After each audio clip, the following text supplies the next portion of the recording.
então agora para a pergunta 18 de nosso estudo, que diz assim: respondendo à pergunta de qual seria o sinal de sua vinda e do fim do mundo, que disse Cristo? Vamos ver o que ele disse.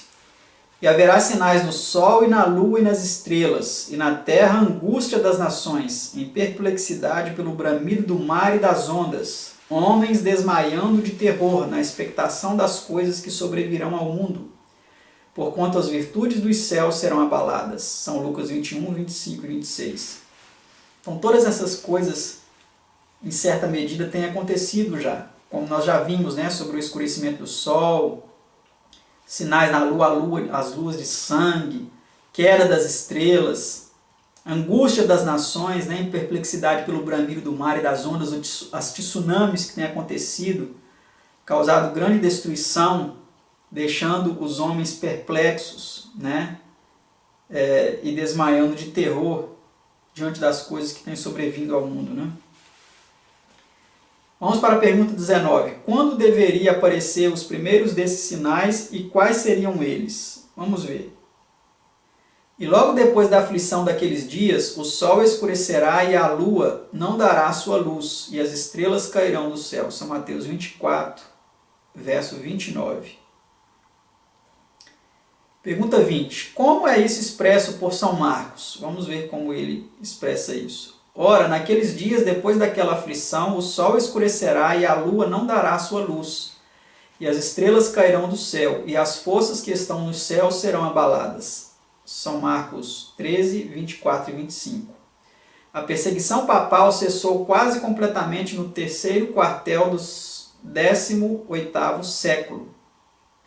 Pergunta 21. Quando ocorreu um fenomenal escurecimento do Sol? Então vamos agora começar a ver o cumprimento desses sinais, desses fatos profetizados por Cristo. Em 19 de maio de 1780. O dia 19 de maio de 1780 é conhecido na história como o Dia Escuro. Nesse dia, em larga extensão, no Novo Mundo, para a qual todos os olhos então se voltaram, ocorreu ao meio-dia uma fenomenal escuridão. Acenderam-se luzes em muitas casas, os pássaros silenciaram e desapareceram. As galinhas se retiraram para os poleiros, em harmonia com a impressão que Deus claramente predissera seria produzida pelo sinal. Muitos pensaram que houvesse chegado o dia do juízo. Então, meus amados, este escurecimento do Sol foi um fato histórico que aconteceu no dia 19 de maio de 1780, logo após, então, ali, a aflição daqueles dias, né? O período de supremacia papal ele foi de 538 a 1798, né? E aí nós vemos que em 1780, até um pouco antes, né, aconteceu, porque foram abreviados aqueles tempos de perseguição, nós vemos que já começaram esses sinais a acontecer. Isso não significa que não possa acontecer ainda em nossos tempos, que possa haver escuridões, dias escuros, ou até mais de um dia, né, de escuridão na Terra. Não, pode ser que isso volte a acontecer, né? Mas, em certa medida, esses sinais já aconteceram no passado. Vamos para a pergunta 22, que vamos ver agora sobre o fato da Lua. Quando recusou a Lua dar a sua luz? Vamos ver. Na noite seguinte ao escurecimento do Sol, 19 de maio de 1780. Embora a Lua fosse cheia na noite anterior, a escuridão dessa noite foi tão intensa que por algum tempo nenhum corpo luminoso apareceu no céu, e uma folha de papel branco segurada a poucos centímetros de distância dos olhos não poderia ser vista. Nós vemos aí que realmente também foi um evento marcante, né, na história do mundo. Pergunta 23. Que sinal deveria seguir o escurecimento do Sol e da Lua? E as estrelas cairão do céu. São Mateus 24, 29. Pergunta 24. Quando caíram as estrelas conforme é aqui predito? Vamos ver. Na manhã de 13 de novembro de 1833, deu-se a mais admirável exibição de estrelas cadentes que o mundo viu. O célebre astrônomo e meteorologista professor Olmsted, da Universidade de Yale, diz: os que tiveram a sorte de presenciar a queda de estrelas ocorrida na manhã de 13 de novembro de 1833, viram provavelmente a maior manifestação de fogos de artifício celeste que haja sido presenciada desde a criação do mundo, ou pelo menos que se encontre nos anais da história. A extensão da chuva foi tal que cobriu uma parte considerável da superfície terrestre. E como o escurecimento do Sol e da Lua foi considerado por muitos que o presenciaram como prenúncio da vinda do Filho do Homem. Então, meus amados, quando esses eventos aconteceram, o escurecimento do Sol, da Lua, né? A Lua deixou de dar a sua claridade, a queda das estrelas, todos esses eventos, quando aconteceram, foram considerados pelas pessoas da época como esses sinais, né, que Cristo predisse que deveriam acontecer antes da sua volta. Pergunta 25. Quais seriam na terra os sinais da vinda de Cristo? Então, estes são os sinais no céu. Na terra, quais seriam os sinais? Vamos ver. E na terra, angústia das nações em perplexidade pelo bramido do mar e das ondas, homens desmaiando de terror na expectação das coisas que sobrevirão ao mundo, porquanto as virtudes do céu serão abaladas. São Lucas 21, 25 e 26. Nota, este é um quadro exato do estado de coisas no mundo atual. Em face da avidez do ganho, ilegalidade, licenciosidade, violência crescente, luta entre o capital e o trabalho, complicações internacionais e os preparativos bélicos, as nações estão perplexas e o coração dos homens tremem de temor ao enfrentar o futuro. Os elementos também estão revoltados, vendo-se isso nos grandes terremotos e tempestades em terra e mar. Então, meus amados, quando este livro aqui foi escrito, esse livro Estudos Bíblicos, em 1955, né, essa edição aqui, não tinha acontecido tantos tsunamis como em nossa época, em nossa geração, né? O grande tsunami da Ásia de 2004, o grande tsunami terremoto do Japão de 2011, né, que aconteceu até o acidente nuclear de Fukushima. Então são grandes desastres, né, que têm deixado o mundo perplexo, né? Vários outros terremotos e maremotos também, tsunamis, têm acontecido por todo o mundo antes e depois destes, né? E tem deixado os homens perplexos diante de todas essas coisas. Pergunta 26. Qual disse Cristo seria o grande evento seguinte? E então verão vir o Filho do Homem numa nuvem com poder e grande glória. São Lucas 21, 27 e vê São Mateus 24, verso 30. Então, meus amados, podemos saber que a volta de Cristo está próxima, né? Todos esses eventos, não só esses tsunamis também, mas em muitas regiões o mar tomando o que era dele, invadindo aquilo que o homem tomou, né, para construir os seus prédios, enfim, suas casas, etc. O mar está tomando, e muitos terremotos e várias coisas, e Cristo está muito próximo de voltar, né? A grande profecia do nosso Senhor da sua volta está muito perto de se cumprir. Vamos para a pergunta 27. Que disse Cristo deveria seu povo fazer quando essas coisas começassem a acontecer? Ora, quando essas coisas começarem a acontecer, olhai para cima e levantai as vossas cabeças, porque a vossa redenção está próxima. São Lucas 21, verso 28. Então, quando essas coisas começassem a acontecer, meus amados, não é para que nós fiquemos tristes, abaixemos a cabeça e fiquemos tristes com essas coisas. Não. Precisamos nos alegrar ao saber que o que Cristo predisse está de fato acontecendo e a volta de nosso Senhor está muito próxima para nos resgatar deste mundo, né? Pergunta 28. Quando a figueira brotam folhas, que podemos saber? Vamos ver um pouco sobre essa ilustração de Cristo. Aprendei, pois, esta parábola da figueira. Quando já os seus ramos se tornam tenros e brotam folhas, sabei que está próximo o verão. São Mateus 24, verso 32. Então a natureza, né, ela dá sinais de quando estaria próximo o verão, né? Quando a figueira ela brotasse ramos, né, e folhas, já podíamos saber que o verão estava próximo, né? Pergunta 29. Que pode também, com igual certeza, ser sabido quando estes sinais forem vistos? Vamos ver. Igualmente, quando virdes todas essas coisas, sabei que ele está próximo às portas. São Mateus 24, 33.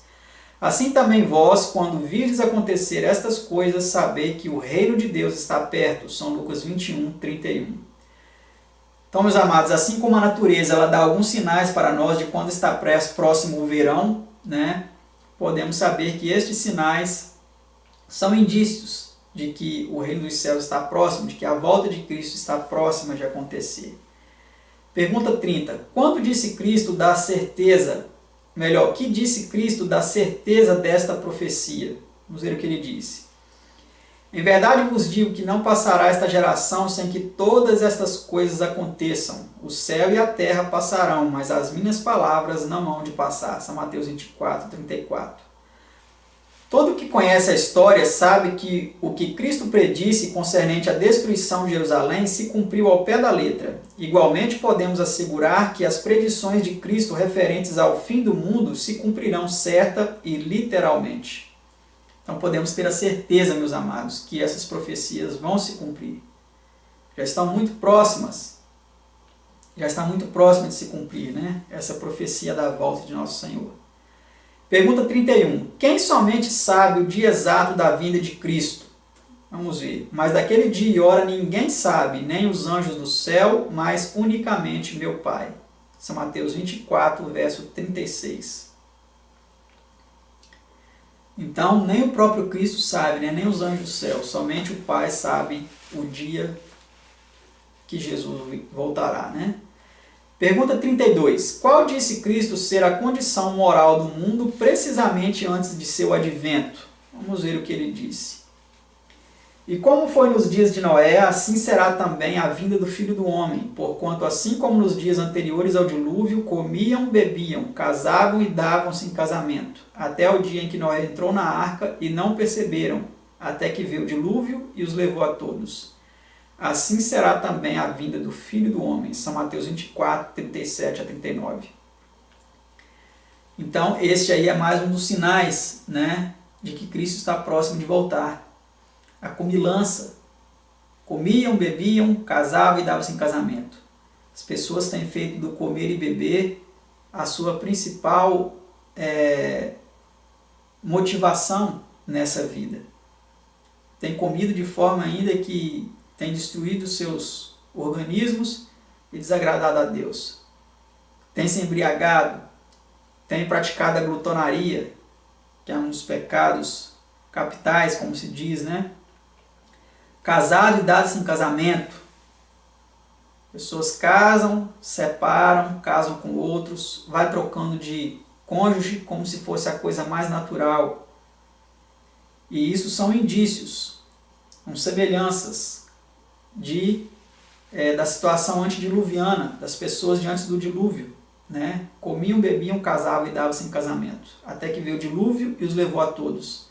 Assim também vai ser quando Jesus estiver próximo de voltar. As pessoas estarão comendo, bebendo, casando e dando-se em casamento, despreocupadas com o destino de suas vidas e com o futuro, quando então Jesus virá e muitos perecerão.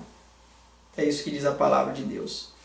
Vamos para a penúltima pergunta de nosso estudo, a pergunta 33, que é a seguinte: visto não sabermos o dia exato da vinda de Cristo, que importante advertência nos é feita?